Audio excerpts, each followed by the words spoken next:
Friends, welcome to capsule learning. Civil service എക്സാമിന് തയ്യാറെടുക്കുന്ന എല്ലാ കുട്ടികൾക്കും വല്ലാതെ കൺഫ്യൂഷൻ ആവുന്ന ഒരു കാര്യമാണ് ഏത് ഓപ്ഷണൽ സബ്ജക്റ്റാണ് തിരഞ്ഞെടുക്കേണ്ടത് എന്നുള്ളത്. റാങ്ക് ലിസ്റ്റിൽ കയറാനുള്ള വലിയൊരു സാധ്യത നിശ്ചയിക്കുന്ന ഫാക്ടറാണ് ഓപ്ഷണൽ. സോ ഓപ്ഷണൽ സബ്ജക്റ്റ് തിരഞ്ഞെടുക്കുമ്പോൾ വളരെയധികം ശ്രദ്ധിക്കണം.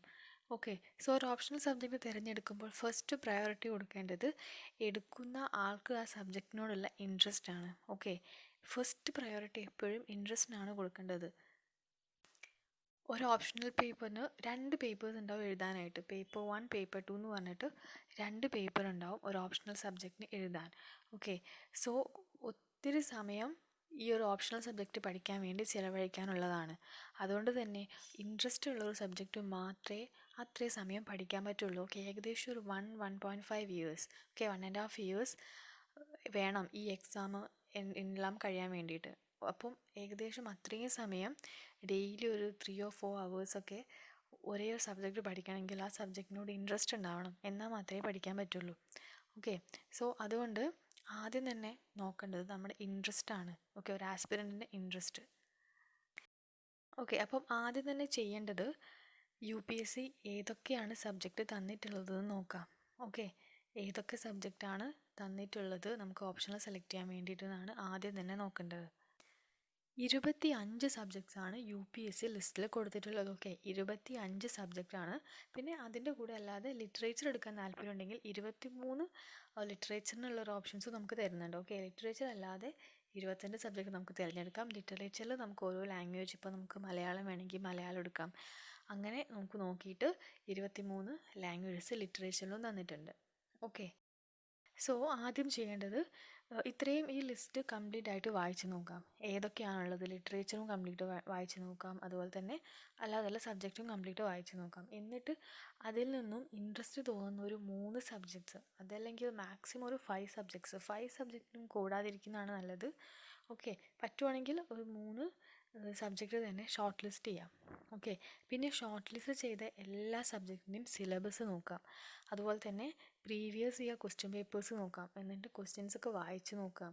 അത് അത്യാവശ്യം നമുക്ക് എഴുതാൻ പറ്റുന്നതാണോ, നമുക്ക് ഇൻട്രസ്റ്റ് ഉണ്ടോ എന്നുള്ള രീതിയിലൊക്കെ ആ പേപ്പറൊക്കെ സോൾവ് ചെയ്യാനൊക്കെ ശ്രമിക്കാം. പിന്നെ ഇപ്പം വേറൊരു കാര്യം നമുക്ക് ചെയ്യാനുള്ളതെന്ന് വെച്ചാൽ, എല്ലാ സബ്ജക്ട്സിൻ്റെയും ഇല്ല, പക്ഷേ കുറേയൊക്കെ സബ്ജക്ട്സിൻ്റെ ഫൗണ്ടേഷൻ ക്ലാസ്സസ് എന്ന് പറഞ്ഞിട്ട് ഓൺലൈനിൽ അവൈലബിൾ ആണ്. 1 or 2 ക്ലാസ്സൊക്കെ ഉണ്ടാവും ഡെമോ ക്ലാസ് ആയിട്ട്. അപ്പം അങ്ങനത്തെ സബ്ജക്റ്റ് ഉണ്ടെങ്കിൽ, അപ്പോൾ നിങ്ങൾ ഷോർട്ട് ലിസ്റ്റ് ചെയ്ത സബ്ജക്റ്റിൻ്റെ ഏതെങ്കിലും ഒരു, ഇപ്പോൾ നിങ്ങൾ 3 or 5 അല്ലെങ്കിൽ എത്രയാണെന്ന് വെച്ചാൽ നിങ്ങൾ സബ്ജക്റ്റ് ഷോർട്ട് ലിസ്റ്റ് ചെയ്യുമല്ലോ. അപ്പോൾ ആ ഷോർട്ട് ലിസ്റ്റ് ചെയ്ത ഏതെങ്കിലും ഒരു സബ്ജക്റ്റോ അല്ലെങ്കിൽ അതിനകത്തുള്ള എല്ലാ സബ്ജക്ട്സോ ഇതിലുണ്ടോ എന്ന് നോക്കുക. ഓൺലൈനിൽ ഈ ഡെമോ ക്ലാസ് വല്ലതും ഉണ്ടോ എന്ന് നോക്കുക. ഉണ്ടെങ്കിൽ അതും കൂടെ ഒന്ന് അറ്റൻഡ് ചെയ്തിട്ട് നോക്കുക, എങ്ങനെ ഉണ്ട് ആ സബ്ജക്റ്റ് എന്ന് നോക്കുക. അപ്പോൾ നിങ്ങൾ ഈ ഒരു സ്റ്റെപ്സൊക്കെ ചെയ്ത് കഴിയുമ്പോഴേക്ക് തന്നെ ഓൾമോസ്റ്റ് ഒരു ഐഡിയ കിട്ടും ഏത് സബ്ജക്റ്റാണ് നിങ്ങൾക്ക് ഇൻട്രസ്റ്റ് ഉള്ളത് എന്നുള്ളത്.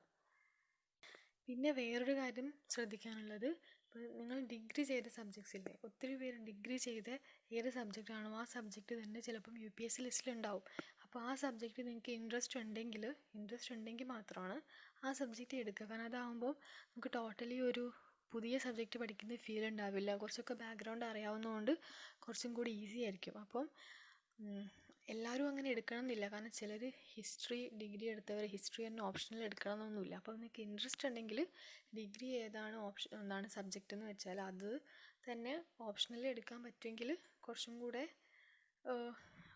എളുപ്പമായിരിക്കും പഠിക്കാൻ.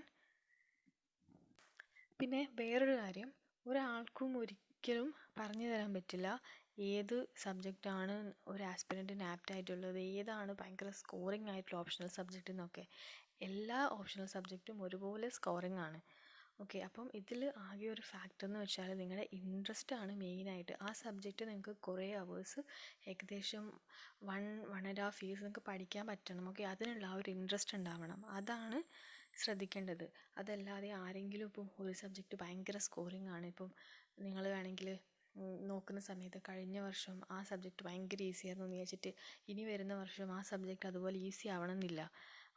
സോ അതുകൊണ്ട് നിങ്ങളുടെ ഇൻട്രസ്റ്റ് നോക്കുക. നിങ്ങൾക്ക് പഠിക്കാൻ പറ്റുന്നത് ഏത് സബ്ജക്റ്റാണോ ആ സബ്ജക്റ്റ് നോക്കിയിട്ട് സെലക്ട് ചെയ്യാം.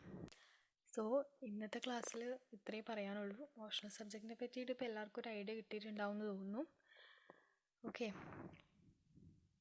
സോ എല്ലാവരും സ്യൂട്ടബിൾ ആയിട്ടുള്ള ഓപ്ഷണൽ സബ്ജക്റ്റ് തന്നെ ചൂസ് ചെയ്യുക. Thank you.